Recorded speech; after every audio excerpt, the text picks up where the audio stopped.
Salam alaikum la famille des Z, j'espère que vous allez bien, c'est que tous vos proches, bienvenue à tous et à toutes. Aujourd'hui on va parler du poste du gardien de but et des latéraux qui vont peut-être poser problème d'ici le mois de mars suite à une hécatombe de blessures. Alors les amis, comme vous le savez, j'ai fait poste par poste sur la chaîne Passe Aveugle, je vous invite à aller visionner les vidéos. Défense centrale, milieu de terrain et l'attaque. N'hésitez surtout pas à liker, à donner vos avis en commentaire. Aujourd'hui, on va faire le poste de gardien de but et des latéraux. Alors, pour commencer par les gardiens de but, comme vous le savez, depuis le départ de Raïs Boulhi, on a du mal à trouver un gardien solide et constant en équipe nationale. On a misé sur Mandria, ça n'a pas donné ça a pas donné satisfaction. On a misé sur Gendou, ça ne donne pas satisfaction. On a vu un Zidane qui a fait une canne plutôt correcte, mais qui n'a pas encore donné totalement satisfaction aux supporters algériens qui pour la plupart, il est encore, il est petite taille, il a des sorties approximatives, jeu balle au pied, c'est pas trop ça. Et donc, aujourd'hui, on se retrouve dans une galère pas possible à ce poste-là. Et c'est un poste très important pour gagner une compétition ou aller très loin dans une compétition. Face au Nigeria, on a vu que ça a accéléré, ça a mis du rythme et on a pris 2-0. Et pour certains, même pour la plupart des supporters algériens, Zidane est pour beaucoup dans cette défaite. Alors les amis, il y a aussi le poste de latéral. Hein, le poste de latéral, que ça soit gauche ou droite, en ce moment même où que je fais la vidéo, il y a des blessés. Donc pour les gardiens de but, moi c'est simple. Ramener 5, 6 gardiens, pour qu'au final en garder que 3. Pour moi, je partirai sur 3 gardiens directement et définitivement.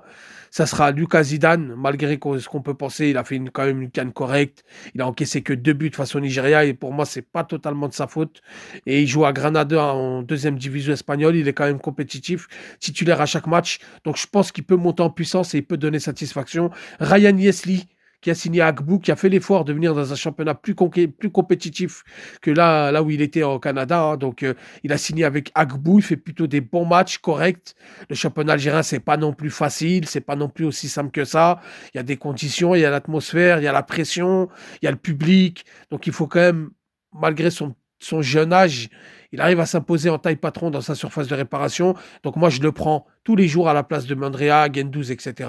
Et enfin, Melbah, le gardien de but de la JSK, qui est très bon sur sa ligne, qui rassure, qui fait des bons matchs avec la JSK malgré des mauvaises prestations en Ligue des Champions et en championnat. Mais en tout cas, Melbah, franchement, il montre beaucoup de garanties. Donc, dans ce poste-là, pour moi, la solution elle est là, sachant que Ben Bot ne veut plus revenir en sélection et d'après les dernières nouvelles, il est blessé de toute façon. Gendouzi, franchement, Gendouzi, Mandrea, on a vu, c'est pas trop ça. Okidja et tout ça, on va pas les rappeler. Après, sinon, on va rappeler Chaouchi, on va rappeler Mbolaï et on n'avancera jamais à ce poste-là. Donc pour moi, Yesli, Zidane et Melbah. Ensuite, latéraux. Les latéraux, les amis, on a Adjam qui est blessé. Déjà au mois de décembre, on avait annoncé 3 mois. Donc jusqu'au mois de mars. Mois de mars, on a 2 gros matchs face à l'Uruguay et Costa Rica. On attend juste l'officialisation de la FAF. Ça va pas être de la tarte, ça va pas être facile.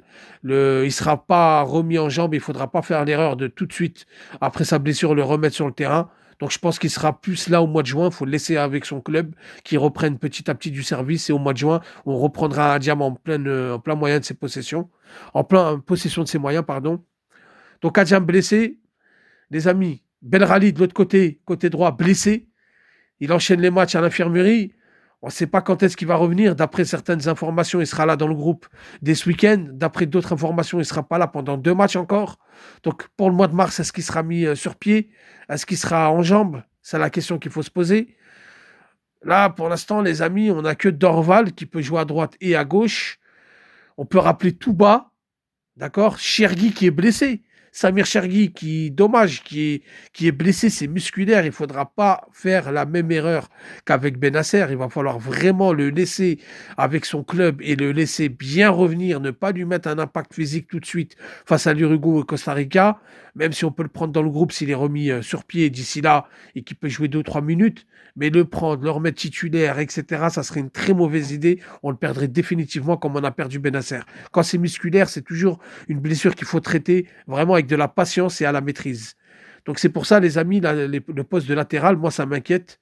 Même si on sait que Ben Sebaini peut décaler à gauche. Donc on a Ait Nouri, alors que je vous parle, on a Ait Nouri, on a Dorval. On peut rappeler Touba, les amis, qui fait des très belles prestations avec le Panathinaikos.